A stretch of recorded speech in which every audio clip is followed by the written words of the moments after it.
आकलन क्या है आपका? सर आप हमारा आकलन पूछ रहे हैं? हाँ। तो जिस तरीके से हमें लगता है तो शायद योगी जी आएंगे। फिर हम पूछेंगे योगी जी आप नौजवान हैं जी। ऑटो वाले होते तो हम ऑटो के सवाल पूछते, जी। अब नौजवान है, नौजवान का सवाल एक ही है, रोजगार। जी रोजगार पर तो है। सरकार कामयाब या फेल? बस एक लाइन में बता दीजिए फिर आगे बात करते हैं। बोलिए सर अरे बोलिए, कामयाब है या फेल है? बस बात फेल है खत्म हो सर, गई। हैं? फेल है। ये क्या हो गया? ये देख रहे हो 2 मिनट 3 मिनट इधर उधर थोड़ा सा घुमा के सवाल पूछा और बाद में क्या निकल कर नहीं सर ये आप नहीं समझ रहे। अरे तो बोलिए, आपके सामने सब कुछ बोलिए बोलिए बोलिए। अब हम लड़कों के उत्तर रोजगार नहीं मिला तो हम अपने आपको सच्चाई बता रहे हैं। हम आपको बता रहे हैं हम किसी पार्टी विशेष समर्थन नहीं करते हैं। अच्छा। हमने आपको बताया कि हमने सुन रखा है। हम आपको सुनिए, सरकार को फेल क्यों बता रहे हैं? हमने सरकार देखिए रोजगार सरकार को फेल बताया आपके सामने। हमने रोजगार के लिए फेल बताया सर, रोजगार के लिए फेल है। अरे रोजगार मुद्दा है कि नहीं है? रोजगार मुद्दा है। देखिए रोजगार मुद्दा तो है, लेकिन अगर आप लेकिन अगर आप एलिजिबल हैं, योगी सरकार का यही स्पष्ट कहना है कि हम मेरे पास वैकेंसीज भी हैं, सब कुछ हम फिर तो सरकार कामयाब हुई। हाँ बिल्कुल, अगर एलिजिबल आदमियों को नौकरियां मिल रही है, कामयाब है, बिल्कुल कामयाब है सरकार का कार्य। बता रहे हो? नहीं मैं इनके मत से सहमत नहीं हूँ। अच्छा। इनका विचार अलग हो सकता है और मैं इनके बात से इत्तेफाक नहीं रखता। अच्छा आप मानते सरकार जो है वो रोजगार दे रही है? बिल्कुल बिल्कुल रोजगार दे रही है। एक आंकड़ा छोटा सा रखूंगा आपके सामने, 3 साल से पिछले सेना की भर्तियां नहीं खुली है। देखिए 3 साल से भी जो आप देख रहे हैं कि अभूतपूर्व अनप्रेसिडेंटेड ये जो पेंडेमिक आया है, ये पूरे सिर्फ इंडिया के लिए नहीं, पूरे ग्लोबल लेवल पे ये पेंडेमिक था। और इस पेंडेमिक में ये सुन लीजिए, अब देखिए एक बात करते हैं। बिल्कुल इस पेंडेमिक में बिहार का चुनाव हुआ, इस पेंडेमिक में बंगाल का चुनाव हुआ, इस पेंडेमिक में यूपी का चुनाव हुआ। भैया चुनाव में ज्यादा लोग जुटते हैं, रैली में ज्यादा लोग जुटते हैं कि सेना की भर्ती में ज्यादा लोग जुटते हैं? बताइए माँ। चुनाव में ज्यादा लोग जुटते हैं, लेकिन लेकिन संघीय सरकार का होना अनिवार्य है, ठीक है। बिना किसी सरकार के संचालित किए हुए कोई भी भर्तियां, कोई भी चुनाव अपने आप हो रहा है। देखिए चुनाव होना एक अनिवार्य, देखिए आप वैकेंसीज को डिले कर सकते हैं, वैकेंसीज को डिले कर सकते हैं, लेकिन अगर आप मतलब चुनाव डिले नहीं हो सकता, वैकेंसी डिले हो सकती है। क्योंकि अगर जब आपका वर्किंग टाइम है, वर्किंग अगर शेड्यूल अगर आपका अगर ओवर हो चुका है, अगर उस कुर्सी पर उस पद पर कोई नहीं है, तो उसको रेगुलेट करने के लिए, इन सब चीजों को रेगुलेट करने के लिए कौन रहेगा? आप क्या करते हैं? मैं रिसर्च करता हूँ स्वास्थ्य ऑर्गेनिक कार्बन पर। रिसर्च करते हैं?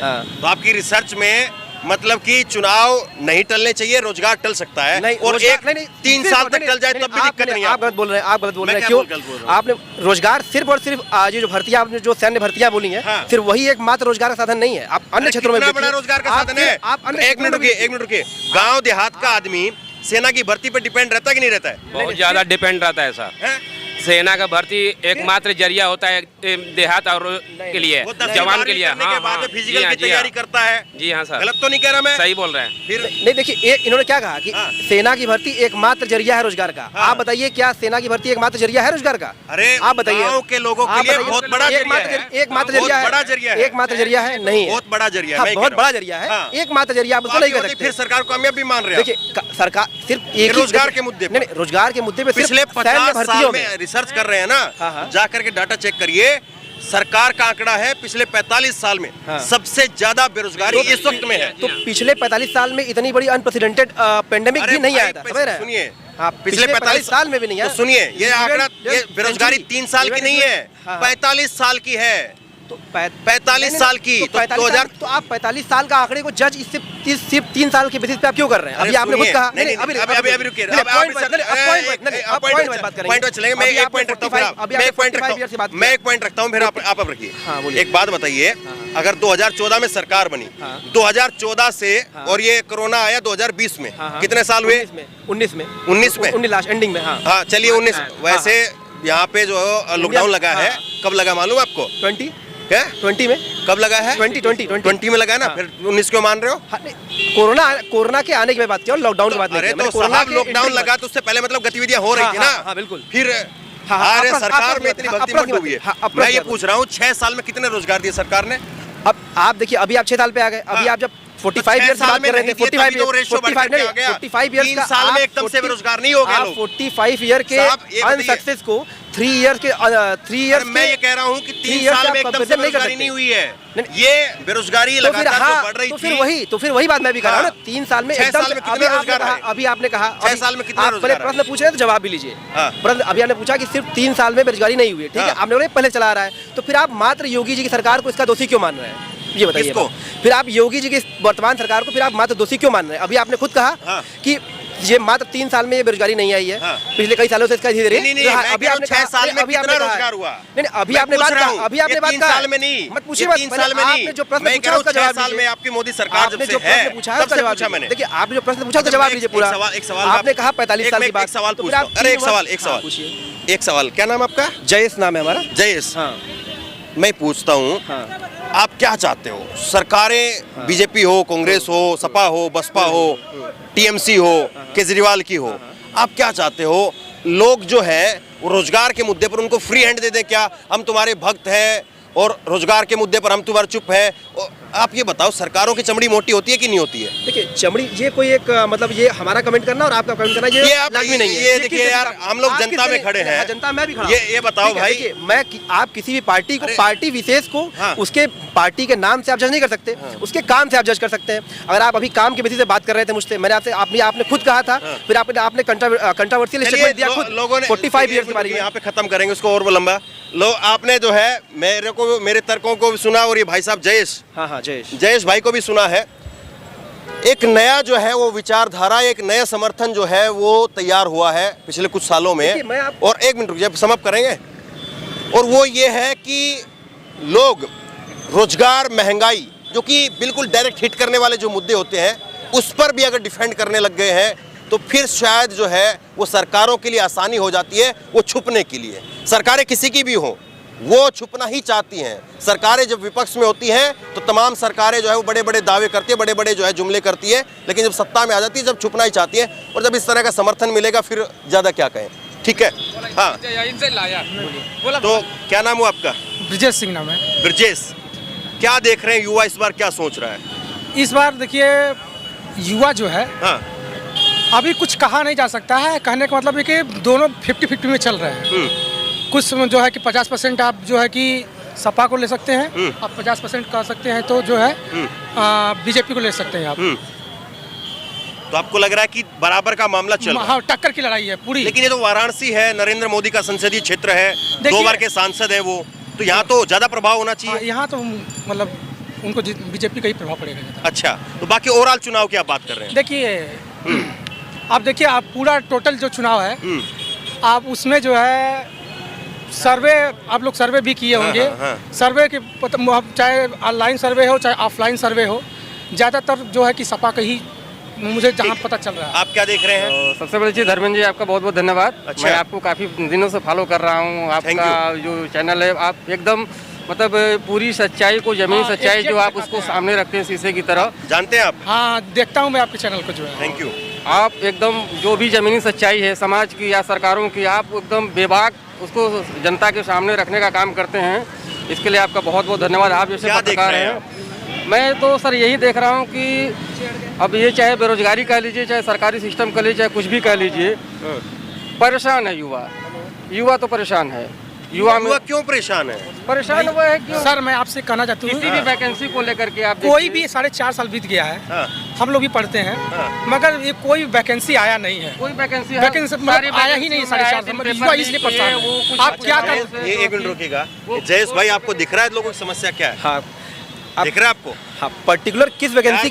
मैं जो है ना, रुके एक मिनट रुके, मैं जो है ये जितना भी यूपी चुनाव जो शुरुआत हुआ उससे पहले से मैं पूरा यूपी घूम रहा हूँ।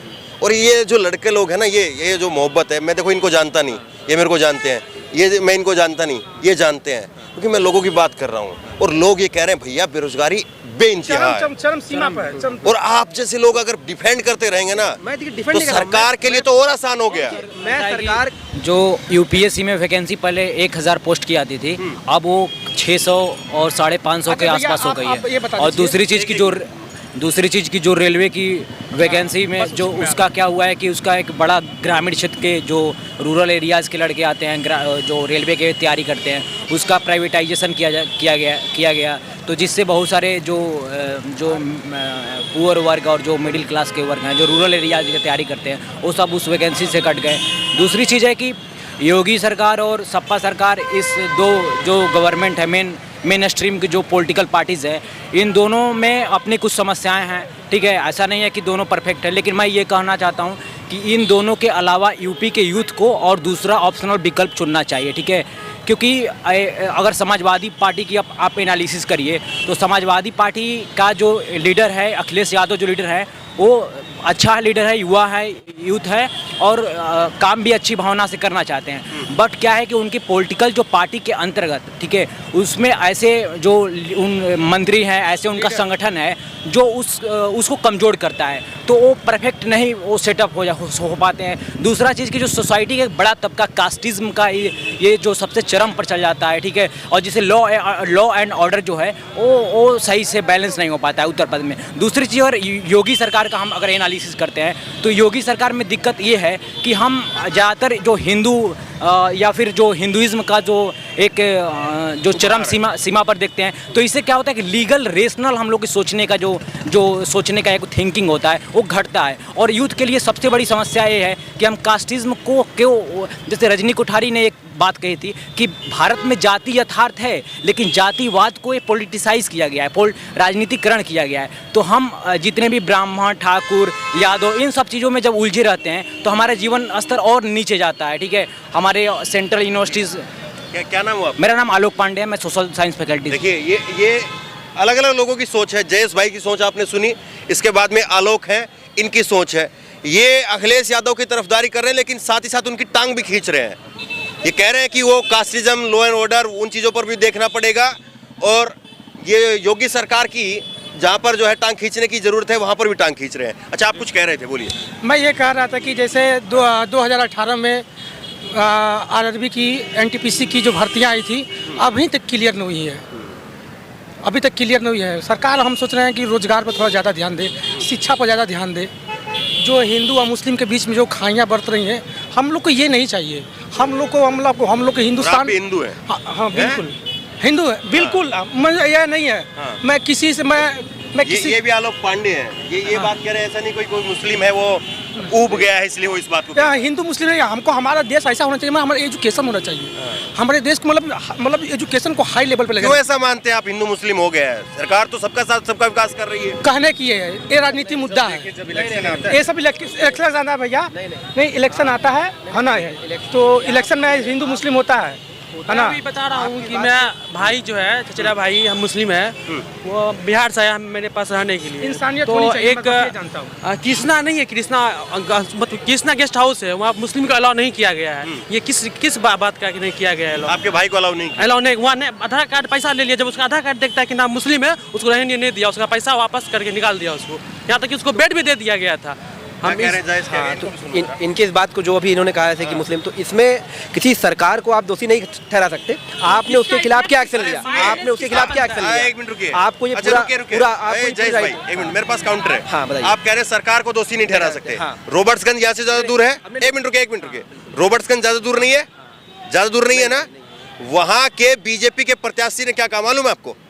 वहाँ के बीजेपी के प्रत्याशी राघवेंद्र सिंह, उन्होंने कहा कि जो हिंदू बीजेपी को वोट नहीं करता वो नाजायज बाप की औलाद है। सही मानते हैं आप? नहीं, बिल्कुल नहीं। इस बात को ऐसे लोग फिर सरकार में रहेंगे, सरकार के साथ रहेंगे, तो फिर हिंदू मुस्लिम नहीं होगा, तो यहाँ पर जो है वो आम और बबूल होगा क्या? नहीं, देखिए, जो ऐसे लोगों को क्या करना चाहिए? उसके बगल में पूजा क्या इलाज है? हाँ, बताइए। ऐसे लोगों का देखिए इलाज यही है कि जनता, अगर हम, जैसे आपने इस चीज को जज किया, इट इज नॉट राइट, हमने इस चीज को जज किया, जनता मुझे पसंद। देखिए, हर पार्टी में हर क्षेत्र में हमारे भी, हमारे जहाँ पार्टी नेता है, एक योगी आदित्यनाथ है, नरेंद्र मोदी है, वो क्या कर रहे हैं? उनको लोग बहिष्कार करते हैं। आपने अगर सपा का भी तो एक नाहिद हसन था, वो क्या बोल रहे थे? अब आपके साथी मिल गया, बोलिए। नहीं, 5 साल में कोई भेदभाव हुआ है? जितना गवर्नमेंट का वो है वो सब तो ये बयान जो बिना भेदभाव वाले, ये बिना बयान बता रहा हूँ। एक दो नेता हरेगा, सपा ये भाई के पास में होटल नहीं रहता, तो उसको तुरंत FIR करना चाहिए, तो पूरा करना चाहिए। ये क्यों हो रहा है? ये समाज में सोच क्यों आई? ये आज आई है। कश्मीर से कश्मीरी पंडित को 1990 में हटा दिया, ये सोच आज है। 7 साल में कितने कश्मीरी चले गए वापसी? नहीं, 7 साल में कितने कश्मीरी वापसी गए? 8 साल में प्रोसेस में तो है ना। कितना प्रोसेस? कितना भेदभाव थोड़ी है? क्या कोई आंकड़ा है? कश्मीरी पंडित 8 साल में वापसी चले गए? अरे प्रोसेस कोई है? नहीं कर रहा है। कितना? 1, 2, 5 कितना कर? एक भी दंगा नहीं हुआ। अरे 370 हटने के बाद में कितने बाहर के लोगों ने जमीन खरीदी, कोई आंकड़ा है आपके पास में? नहीं, हमें तो नहीं पता, सरकार ने बताया कभी? पहले तो जो था उसके पास बताइए। मुद्दे से भटक रहे हैं। देखिए, कोई भी सरकार हो, पारदर्शिता जरूरी है। जैसे 2018 में पुलिस की वैकेंसी निकली, ठीक है, एक वैकेंसी कंफर्म नहीं हो पाई, दूसरी वैकेंसी निकल गई यूपी पुलिस की। जी, उसमें हमारे एक मित्र थे, गुप्ता जी थे, उनका 3 वैकेंसी में हुआ, और जान लीजिए 2 वैकेंसियां जो थी उनमें से एक सीटें वो तो ले लिए, करेंगे तो एक ही। लेकिन ये होना चाहिए, कोई भी वैकेंसी निकले एक निर्धारित तिथि के अंदर जो है फाइनल हो जाए, उसके बाद उस कैटेगरी की वैकेंसी निकले। इससे जो युवा हैं उनको मौका मिलेगा। नई वैकेंसी पे वैकेंसी निकलती रहती है, उसकी टाइमिंग होनी चाहिए। एसआई वाली देख लिए, एसआई की वैकेंसी अभी 2016 की पूरे अच्छी दिन फाइनल नहीं हुई है। कुछ लोगों का फिजिकल होकर रुका है, कुछ लोगों का डॉक्यूमेंट वेरिफिकेशन रुका हुआ है, और कुछ लोग जो है ट्रेनिंग करके बेचारे जो है पास आउट परेड नहीं हो पाए थे। यही समस्या दिल्ली में MBBS वाले डॉक्टर के साथ में भी रही। जी, वो भी देखिए, हम देखिए हिंदू मुस्लिम करके जो है लास्ट के चुनाव के समय भटक जाते हैं, और जो राजनीतिक लोग हैं वो इसका नाजायज फायदा उठाते थे। जैसे अभी यहाँ पे देखिए थोड़ा सा बात हुई, हम लोग बिल्कुल मुद्दे से भटक गए। तो जो सरकारें हैं, जो पार्टियां हैं, अधिकतर पार्टियां जो यही काम करती हैं, जबकि हमें ये चाहिए कोई वैकेंसी निकलती है 6 महीने के अंतर्गत या फिर 1 साल के अंदर डेडलाइन हो उसकी। हाँ, अब देखिए यूपी टेट का पेपर था, कहीं से पेपर लीक होने की खबर आई। अच्छा, मैं और जो है, ठीक है, आप सारी बातें सही बता रहे हैं, मैं एक सवाल पूछना चाह रहा हूँ, अखिलेश आ जाएंगे तो क्या बदल जाएगा ऐसा?